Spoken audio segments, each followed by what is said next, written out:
Gracias por su asistencia, señores ciudadanos del área metropolitana. En la charla del día de hoy vamos a hablar sobre el voto en blanco. Pero antes de comenzar a hablar sobre el voto en blanco, recordemos que dentro de nuestra cátedra sobre educación para la democracia, hemos venido haciendo énfasis en la importancia de los bienes públicos o bienes sociales. Recordemos que cuando usted está eligiendo, cuando usted está votando por un candidato, usted está marcando el futuro del municipio, del departamento o de la nación. De ahí la importancia del voto. Porque recuerden que el demandante dentro de un mercado del voto es la comunidad. Entonces, si es la comunidad, cuando estamos eligiendo, estamos marcando el futuro, estamos decidiendo el futuro de nuestras regiones, de nuestras localidades. Vamos a suponer de que usted va a elegir para el municipio de Bello el alcalde. Si usted va a elegir para el municipio de Bello, entonces la importancia o la responsabilidad suya como ciudadana o como ciudadano es elegir el mejor programa de gobierno. En un mercado del voto, la condición de elección es la comunidad, no el bien privado. No es lo mismo comprarse un helado que votar. Cuando usted se compra un helado, está satisfaciendo una necesidad privada. Pero cuando usted está eligiendo, cuando usted está votando para un alcalde, está tomando decisión social. Entonces ahí es donde está la importancia. Allí, mientras cuando usted elige socialmente, usted va a elegir lo mejor para la comunidad, no el bien suyo, no el bien personal, sino el bien de una comunidad. De allí que en la fábula que escribe el novelista portugués José de Sousa Saramago, escribe un texto muy hermoso llamado Ensayo sobre la lucidez. En esta fábula, el novelista reflexiona en las razones del por qué votamos. Dice, cuando muchas veces ninguno de los candidatos atiende efectivamente las necesidades sociales y económicas de la población. En esta fábula nos invita a ser críticos de nosotros mismos, el hurguir en nuestra propia ignorancia de ciudadanos. A partir de allí vamos a intentar realizar un modelo para mostrar la importancia del voto en blanco. Observemos lo que aparece en esta diapositiva sobre la importancia o el significado del voto en blanco. Decimos que el voto en blanco significa el ejercicio ciudadano de una ética de la responsabilidad.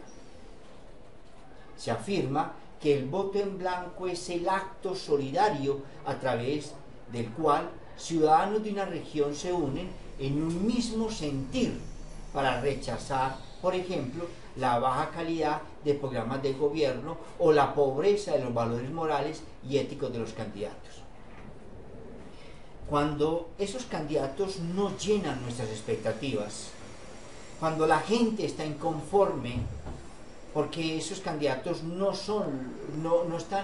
plantean progreso realmente para la región, y si suponemos que estamos hablando del municipio de Bello, uno de los municipios dentro del área metropolitana que ha tenido una cultura política y una responsabilidad ciudadana muy alta. De hecho, en anteriores elecciones, en la anterior elección, el municipio de Bello ganó el voto en blanco. Y ese fue el primer municipio en Colombia que nos dio esa enseñanza de responsabilidad ciudadana en el área metropolitana. Entonces, vamos a suponer de que en estas próximas comicios, en el municipio de Bello, se presentan 5 candidatos. De esos 5 candidatos, ninguno de ellos realmente llena nuestras expectativas. Realmente vemos que sus programas de gobierno no hablan bien del futuro del municipio. Ante ello, los bellanitas deciden votar en blanco. ¿Qué significa votar en blanco? Significa un acto responsable. Una cosa es votar en blanco y otra muy distinta es anular el voto. Miremos, la Carta Magna colombiana, la Constitución, nos lo afirma en los artículos 103 al 106 y de los artículos 258 a los artículos 263, donde la Carta Magna afirma: el voto en blanco, nos dice, es una forma de participación electoral, es una posición política válida en la cual los ciudadanos pueden mostrar su inconformismo frente a los candidatos. Esa es una primera gran condición. El voto en blanco allí pasa a ser una muestra de cultura, de responsabilidad ciudadana, democrática. Nos dice a su vez la Carta Magna: cuando el voto en blanco constituye mayoría del total de los votos válidos, entonces las elecciones políticas deberán repetirse. Tercera condición, nos va a decir la Constitución colombiana: el voto en blanco, miren, y aquí sí por favor miren lo que está diciendo, y lo puse con negrito. El voto en blanco no favorece al candidato vencedor, no lo favorece. Es decir, ese voto en blanco, como lo dice allí la Constitución, es un voto en blanco que está mostrando la insatisfacción, pero no es para que ningún candidato se lo arrogue como promotor y que quiera sacar partido de ello. No. En ese sentido, la Constitución es bastante estricta. Bueno, otro, y nos lo dice también la Constitución política: el voto nulo o voto inválido no es tomado en cuenta para el conteo de votos. Es decir, el voto nulo es un voto perdido, totalmente perdido, no sumó, hágase de cuenta que no hizo nada. Entonces, cuando usted está insatisfecho, no anule el voto, no ponga una X en todo el tarjetón, no haga eso. Cuando usted, señor votante del área metropolitana del Valle de Aburrá, cuando usted está insatisfecho, marque en la casilla donde dice voto en blanco. Eso es todo lo que tiene que hacer. Allí en la casillita usted marcó voto en blanco. De esa manera su voto cuenta, su voto suma como voto válido. Es decir, es tomado en cuenta. Repite la Constitución política en el último ítem de esta diapositiva: el voto en blanco constituye una manera elocuente y democrática de censura a los candidatos y a las organizaciones políticas que los apoyan, porque todo candidato va acompañado o está avalado por un partido político, por alguien importante dentro de esa comunidad.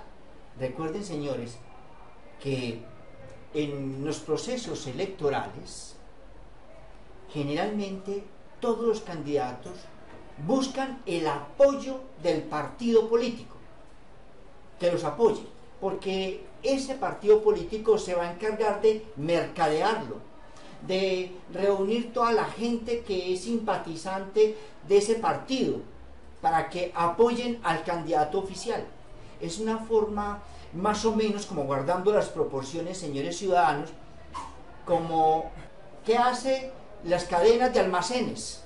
¿Qué hacen las cadenas de almacenes?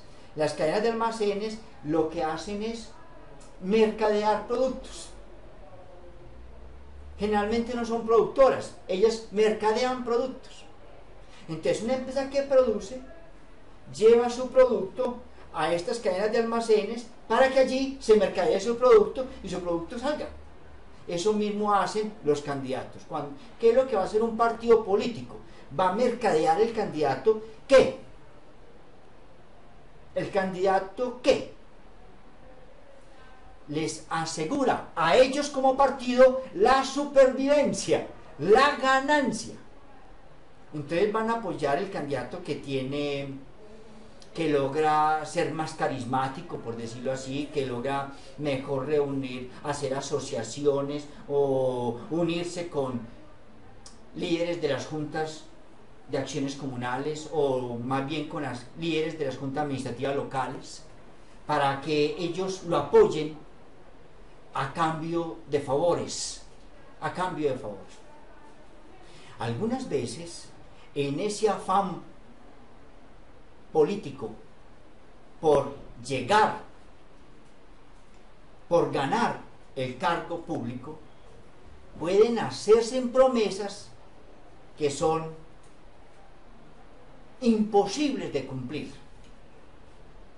O pueden hacerse promesas que en vez de aumentar la moralidad ciudadana, la desmoraliza, la puede, digámoslo así, perjudicar. Entonces, ante esos eventos es que la sociedad puede pronunciarse, porque ve que ese candidato no está reuniendo realmente las expectativas que necesita el municipio para su crecimiento. Ahí está, digámoslo así, la clave. De acuerdo a lo que se lee en los artículos constitucionales, entonces lo único que realmente es cierto en la práctica electoral es que el voto blanco no es lo mismo que el voto nulo. El voto en blanco, digámoslo, suma. El voto en blanco es una muestra de responsabilidad ciudadana donde los ciudadanos dicen realmente nuestra comunidad, nuestra región, nuestra localidad no se va a ver beneficiada con estos candidatos. Por lo tanto, pedimos que se presenten nuevos candidatos, que estos otros salgan de la contienda electoral definitivamente y que se vuelvan a repetir elecciones. Vamos a suponer el siguiente ejemplo.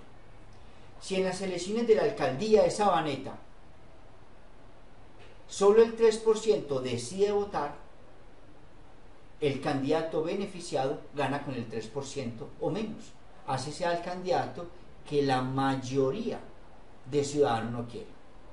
Caso contrario ocurriría si, por ejemplo, en el municipio de Bello, del 100% de los votos válidos, el 33% eligió, por ejemplo, el candidato del Partido Liberal, el 32% eligió al candidato del Partido Conservador, el 20% fue en votos nulos, en votos nulos, y un 15% fue en votos en blanco.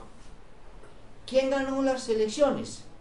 El candidato del Partido Liberal, que sacó el 33%, como aparece en la diapositiva. Y fue una contienda muy reñida, porque mire que del Partido Conservador el candidato sacó el 32% de los votos, y este ganó con el 33%, es decir, ganó por ese punto, pero ganó. El voto en blanco, señores, fue significativo. El 15% de los votantes estaban insatisfechos, pero perdió. Y miren que da tanta insatisfacción, puede uno pensar, porque el 20% de los votos nulos, porque el total de la votación, el 20% fueron votos nulos. ¿Se imagina, señores, si esos votos nulos fueron suponiendo que esos votos nulos se hayan dado dentro de la contienda electoral por insatisfacción? Si las personas que anularon el tarjetón hubiesen marcado la casilla voto blanco, Sumaríamos entonces 15% de votos en blanco, más 20% de votos nulos, da el 35%.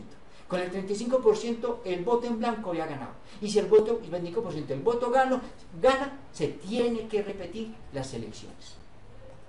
Esa es la condición básica. Por lo tanto, afirmo que el dilema democrático dentro de un Estado social de derecho se presenta cuando el voto en blanco deja de ser insignificante y pasa a ser representativo, es decir, a mostrar un alto porcentaje de desencanto social. Pero se pregunta el escritor portugués José Saramago si el voto blanco, a pesar de ser significativo, pierde en comicios electorales, ¿cómo se afectaría la repartición de curules entre los partidos políticos ganadores? ¿Quién ocupa las curules que no puede ocupar el voto en blanco? ¿Cómo capitalizar el descontento social sin atentar contra la democracia? En uno de mis artículos que publiqué sobre el voto, sobre el mecanismo del voto, descubrí, después de mover un modelo, de que sí se puede, los candidatos sí capitalizan el voto en blanco. Miremos cómo. Vamos a suponer que el Consejo Nacional Electoral no le da importancia al voto en blanco si pierde elecciones, como efectivamente ocurre, por lo que su ganancia porcentual se redistribuye consciente o inconscientemente entre la lista de los partidos que más votos tuvieron en comicios. Observemos por qué. Vamos a partir de un caso electoral en el cual se van a distribuir las curules políticas. Primero, entre los candidatos que se van a lanzar, esos candidatos deben de tener unas firmas mínimas que los avalen, que los apoyen. Si por ejemplo se presentan 20 candidatos para la alcaldía de Bello y de esos 20, 5 son los que tienen o cumplen con el umbral de votos que se demanda, con la cantidad de firmas que se demandan, entonces esos 5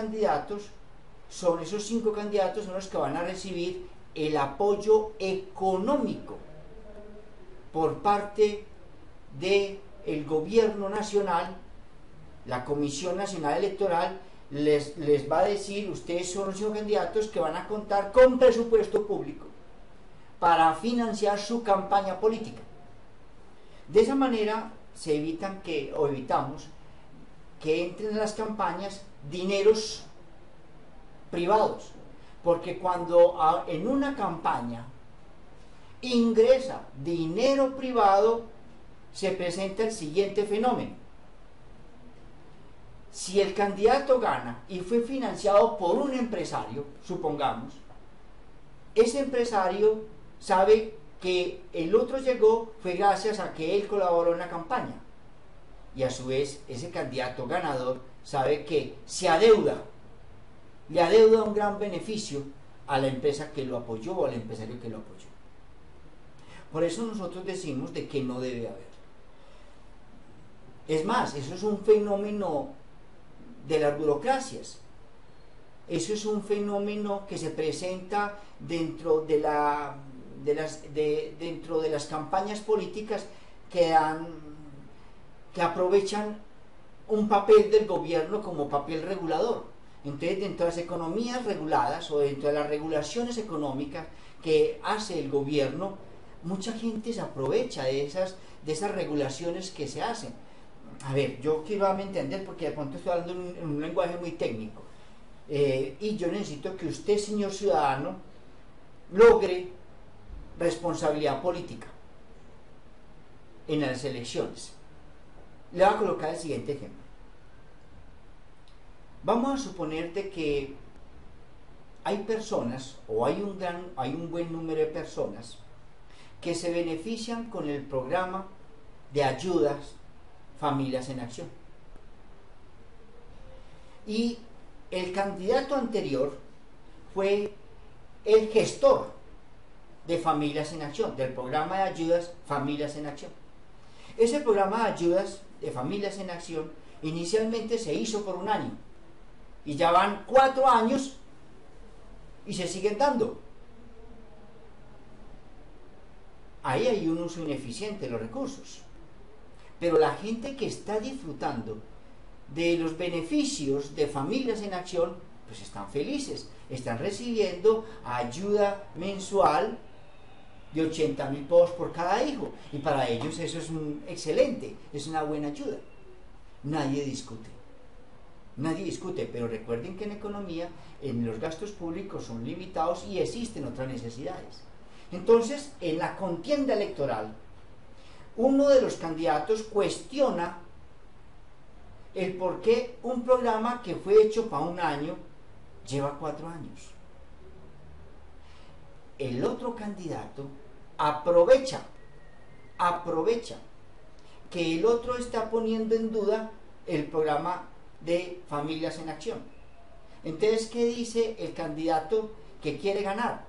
Dentro de mi programa de gobierno, cuando yo sea el alcalde de Bello, seguiremos con las ayudas de Familias en Acción que emprendió nuestro anterior alcalde. Por lo tanto, si usted vota por mi competencia, ese va a acabar con el programa de Familia en Acción. ¿Quiere usted dejar acabar ese programa? Entonces, ¿qué hace la gente que está beneficiándose del programa de Familia en Acción? Va a votar por el candidato que maneja la continuidad, y de esa manera gana el partido político. ¿Qué se hizo allí? Dentro del programa de regulación, para corregir un desequilibrio económico, finalmente las gentes usan ese programa de regulación, ese programa de beneficio, para volverse nuevamente en campaña política. De otra manera, ¿cuántas veces cuando se van a hacer elecciones y hay posibilidades de que gane el otro partido, supongamos que en el municipio de Bello en este momento gobierna Cambio Radical, por decir algo, gobierna el partido Cambio Radical, porque el anterior, o el alcalde saliente, era de Cambio Radical? Entonces, en la contienda electoral hay posibilidades que Cambio Radical pierda las elecciones y que gane el Partido Conservador, el candidato del Partido Conservador. Entonces, ¿qué dice el alcalde saliente? Tratando de que continúe el Partido Cambio Radical gobernando en Bello, que llegue y le dice a todos los funcionarios que trabajan dentro de ese palacio municipal, o dentro de la Alpujarra, o en fin, hay que votar por el candidato que viene de Cambio Radical si quieren conservar su puesto, porque el otro, como es del Partido Conservador, entonces van a cambiar toda la nómina. Mire, algo de regulación, que era generar empleo, se convierte en estrategia para definir finalmente un voto. Eso no es bueno. Vamos a suponer, señor ciudadano, que usted todavía no me entiende. ¿Recuerdan las elecciones presidenciales anteriores? El caballito de batalla de las elecciones anteriores fue lo de la paz. Con el candidato, con la continuidad del presidente, podríamos alcanzar la paz.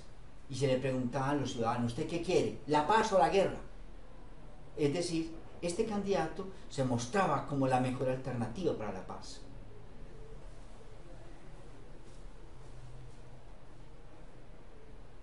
y la gente lo apoyó. Mas sin embargo, hoy, justamente hoy, ante el nuevo ataque de las fuerzas insurgentes y la muerte de soldados, nos preguntamos si estamos haciendo bien realmente el proceso de paz. Pero hasta ahí dejémoslo porque no nos podemos meter. Pero un proceso de regulación puede ser usado como mecanismo para garantizar el poder. Eso genera desequilibrios, ¿de acuerdo? Entonces, a raíz de ello, se habla de la necesidad de que no intervenga el sector privado a la hora de definir campañas electorales, que sea el candidato solo financie su campaña con el dinero que le aporta el gobierno para que lleve a cabo su campaña. Esa sería. Entonces, recordemos que en el mercado imperfecto del voto, el partido político, el partido puede convertirse en un factor de desequilibrio, y aquellos que se ven beneficiados por algún programa producto de la regulación económica, es decir, de la necesidad de que el Estado corrija desequilibrios, también esos beneficiados pueden convertirse en un mecanismo de decisión de voto electoral. Entonces no es solamente el programa de gobierno, no es solamente un programa de gobierno, más sin embargo, sigamos trabajando con la fe, con el principio de que la gente está eligiendo para su comunidad aquel programa de gobierno que más le puede favorecer.